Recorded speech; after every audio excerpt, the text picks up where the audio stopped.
जय हिंद एवरीवन। तो आज हम डिस्कस करेंगे कि जिस तरीके से जो खालिस्तान का जो एक्सट्रीमिज़्म जो है वो कनाडा में बढ़ रहा है धीरे-धीरे, उसके बारे में टॉपिक को मतलब थोड़ा समझने का कोशिश करेंगे इजी लैंग्वेज में।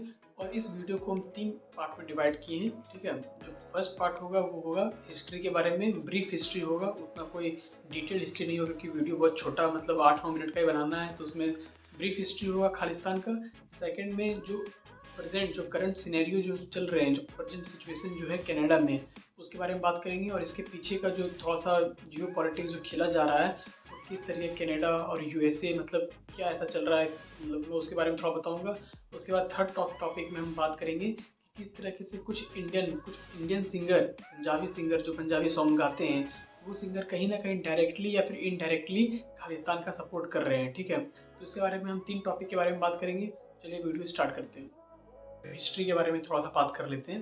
जो हिस्ट्री जो इतिहास जो इसका है वो जो मतलब जो ये टर्म्स जो आया खालिस्तान जो स्टार्ट हुआ है वो 1930 में स्टार्ट हुआ था, पर उस टाइम पे उतना ज़्यादा कोई से मोमेंटम नहीं मिल पाया।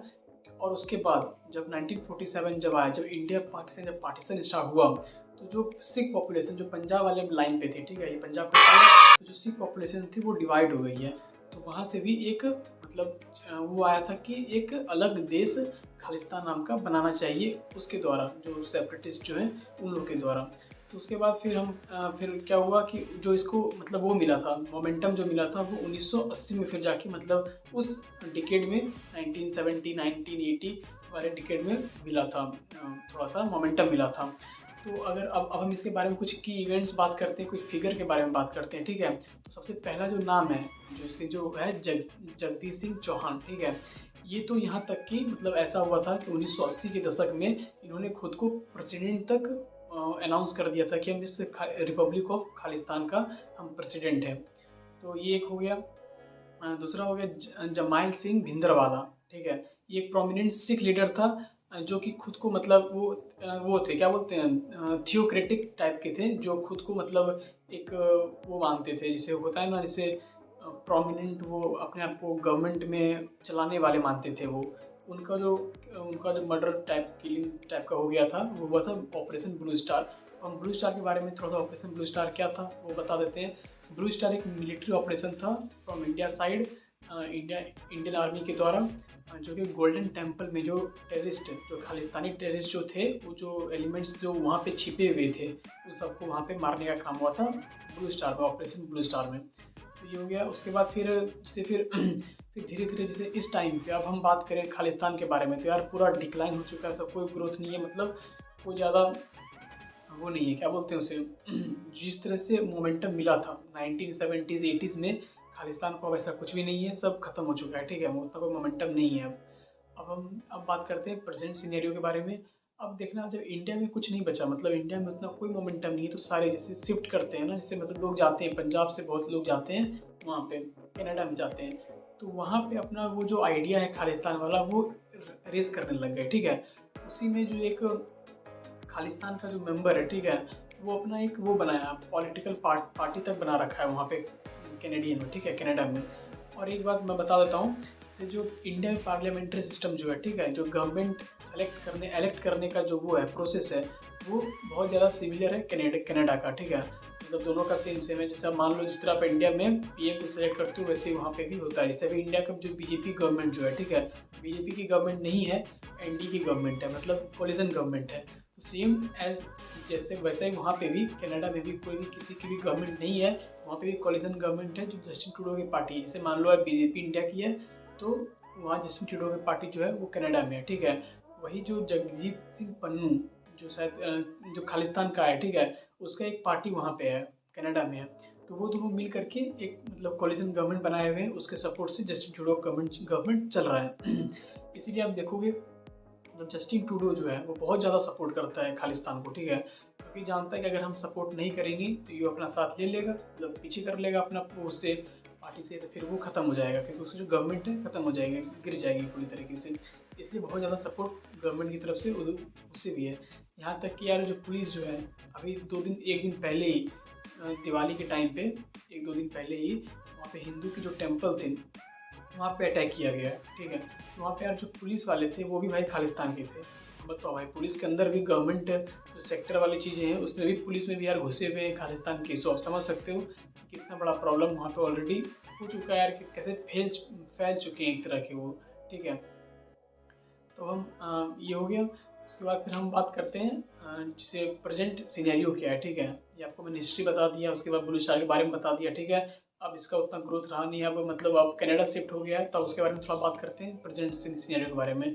तो वहाँ पे आप देखोगे लगातार जो इंडिया कनाडा की जो रिलेशनशिप है लगातार ख़राब हो रही है, और ऑलरेडी हो चुकी है एकदम लोएस्ट पे। यहाँ तक कि ऐसा भी बात चल रहा है कि पाकिस्तान से ज़्यादा ख़राब कनाडा का मतलब रिलेशन, इंडिया कनाडा का रिलेशन है। ठीक है, यहाँ तक कि जो डिप्लोमेट्स थे, इंडिया ने अपने डिप्लोमेट्स बुला लिए, जो कनाडा के थे उसे भेज दिए। डिप्लोमेट जो होते हैं वो मतलब दूसरे कंट्री, एक दो मान लीजिए इंडिया है, ये कनाडा है, तो इन दोनों को जोड़ने का काम, मतलब रिलेशनशिप अच्छा अगर करना है दो देश के बीच में, तो डिप्लोमेट जो होते हैं उनका बहुत बड़ा रोल होता है। ठीक है, रिलेशनशिप में अब दोनों ने वापस कर लिया अपना अपना।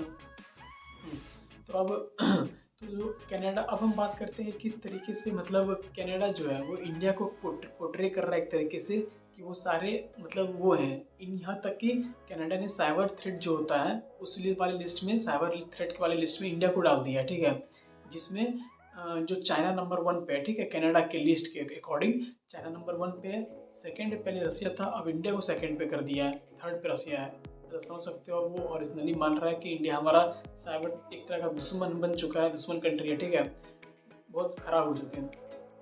अब देखोगे कि इस वाले पूरे उस वाले क्राइटेरिया में अगर आप पूरा वो करोगे, एनालिसिस करोगे, यहाँ कहीं ना कहीं यूएसए भी सपोर्ट कर रहा है। यूएसए की जो मीडिया है वो एक्सटेंसिवली सपोर्ट कर रही है उसे क्या बोलते हैं, कनाडा को कर रही है। अब हम जिसे हम पहले बताए थे आपको, एक क्रिंक होता है। ठीक है, क्रिंक मतलब कि जिसे वेस्टर्न कंट्री जो मानती हैं, एविल मानती हैं कुछ देशों को, ईस्ट वाले साइड में है। जैसे क्रिंक का फॉर्मूला में, जैसे फुल फॉर्म में चाइना आ गया, रसिया आ गया, ईरान आ गया, नॉर्थ कोरिया आ गया, 4-5 देश हैं। ठीक है, जो वेस्ट कंट्रीज मानती हैं इन फ्यूचर जब भी लड़ाई होगा तो इन्हीं 4-5 कंट्री से होने वाला है।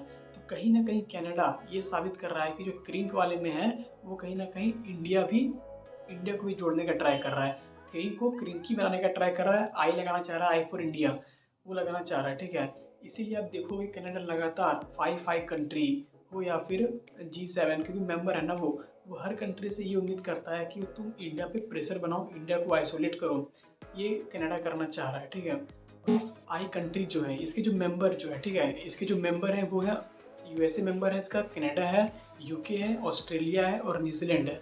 और जो इसका मोटिव है, ठीक है, मतलब ये ग्रुप बनाने का क्या मोटिव है, तो जो पहला मोटिव साइबर सिक्योरिटी है, दूसरा मोटिव है इंटेलिजेंस शेयरिंग। ठीक है, 2-3 और भी हैं पर ये इंपॉर्टेंट है, इंटेलिजेंस शेयरिंग है, साइबर सिक्योरिटी है, ये दो बहुत इंपॉर्टेंट मोटिव है। अब मैं आपको समझाने का ट्राई करता हूँ कि किस तरीके से जो इंटेलिजेंस वाला जो पार्ट है वो जो है वो कैसे इंपॉर्टेंट हो जाता है। अगर मान लो कल अगर इसराइल ने यूएसए और चाइना का वॉर होता है। ठीक है, तो अगर मानो इधर से ऑस्ट्रेलिया को कोई इंटेलिजेंस इंफॉर्मेशन मिलता है कि चाइना कोई प्लान कर रहा है बड़ा अटैक का, तो जो ऑस्ट्रेलिया है वो पूरे तरीके से उसके तहत क्या बोलते हैं 5 कंट्री का मेंबर होने के तहत वो बता सकता है यूएसए को आराम से, ठीक है, कि तुम्हारे ऊपर प्लान चल रहा है ये सब होने का। तो ये कंट्री का जो होता है 5 कंट्री का ये है, ठीक है, पूरा। तो उसी तरीके से कनाडा कह रहा है अपने 5 कंट्री को, कह रहा है G7 में भी वो मेंबर है, वहाँ भी कह रहा है कि तुम इंडिया के ऊपर प्रेशर बनाओ, उसे आइसोलेट करो, उसे मतलब अलग करो। और हम ये भी नहीं अफोर्ड कर सकते हैं कि भाई हम आइसोलेशन में चले जाएं, क्योंकि हम डेवलपिंग कंट्री, हमें चाहिए भाई मतलब अभी कनेक्ट रहना है। पर कनाडा कह रहा है उससे कोई फ़र्क नहीं पड़ता है, क्योंकि अभी एक दिन कल ही एस जयशंकर जो हमारे फॉरेन मिनिस्टर हैं वो ऑस्ट्रेलिया में ही थे, जो 5 कंट्री का मेंबर है। और जो ऑस्ट्रेलिया के ऊपर जा कर के उन्होंने कनाडा के बारे में बात किया है, ठीक है। और जो उसका जो फॉरेन मिनिस्टर ऑस्ट्रेलिया का, उसने भी मतलब अपना वो कंसर्न दिखाया कि गलत हुआ है जो भी कनाडा में हुआ है। तो कहीं से कोई प्रेशर नहीं है, मतलब नहीं करने में वो उतना कामयाब नहीं रहा है कनाडा। तो चलिए ठीक है, यहाँ तक समझ में आ गया होगा। अब हम बात करते हैं किस तरीके से जो पंजाब के जो सिंगर हैं, पंजाबी सिंगर जो हैं, ठीक है, वो किस तरीके से डायरेक्टली और इनडायरेक्टली सपोर्ट कर रहे हैं कहीं ना कहीं। उसका जो 2 प्रोमिनेंट एग्जांपल है, होने के बहुत सारे हैं, ठीक है, बट वीडियो बहुत बड़ा हो चुका है, तो जो 2 इंपॉर्टेंट एग्जांपल मैं मतलब देना चाहूँगा, वो एक है शुभ, एक सिंगर है, ठीक है, शुभ सिंगर है। उसने यहाँ तक कि इंस्टाग्राम पे स्टोरी तक लगा दिया था जिसमें वो भारत का मैप लगाया, उसने पाकिस्तान पंजाब को एक अलग कंट्री दिखा रहा था। तो बहुत बड़ा कंट्रोवर्सी भी हुआ था विराट कोहली और इसके बीच में, तो वो अलग बात है। तो मतलब हुआ था ये एक एग्जांपल आपको दिख गया होगा कि भाई कहीं ना कहीं तो सपोर्ट चल रहा है, ठीक है। एक शुभ हो गया। एक दिलजीत दिलजीत ऐसे करके कोई है सिंगर है, ठीक है, पंजाबी सिंगर ही है। वो मतलब उसका 2-3-5-6 दिन पहले लगभग दिल्ली में कॉन्सर्ट भी कहीं कोई स्टेडियम में था, देख रहे थे। उसमें वो अपने आप को दिखा रहा है कि भाई हाँ हम इंडिया के हैं, ये पूरा वो मैटर। लेकिन प्रॉब्लम यहाँ पे ये आता है कि उस उनका भी एक वो हुआ था, कंट्रोवर्सी हुआ था। कंगना रनावत जो बॉलीवुड की एक एक्ट्रेस है, उनके साथ ट्विटर पे हुआ था। तो वहाँ पे उस बहुत बड़ा था यही खालिस्तान वाले मैटर पे। तो उन्होंने इससे बोला कि तुम एक बार अपने आप को ये बोल दो कि हम खालिस्तान से रिलेटेड नहीं है, तो हम जो बोलोगे हम सॉरी बोलेंगे पब्लिकली। पर उसने आके सुबह के नहीं बोला। तो भाई अगर तुम नहीं बोल रहे हो तो मतलब कहीं ना कहीं कुछ तो है तुम्हारे अंदर, क्यों नहीं बोल रहे फिर। तो भाई तो यही बात है भाई, कहीं ना कहीं बहुत भाई बोलते हैं ना भाई, जो बाहर के दुश्मन होते हैं वो तो होते ही हैं, पर जो घर में होते हैं वो ज़्यादा बड़ा प्रॉब्लम क्रिएट करते हैं। तो वही कहीं ना कहीं है। तो थैंक यू गाइस वीडियो देखने के लिए। जय हिंद जय भारत।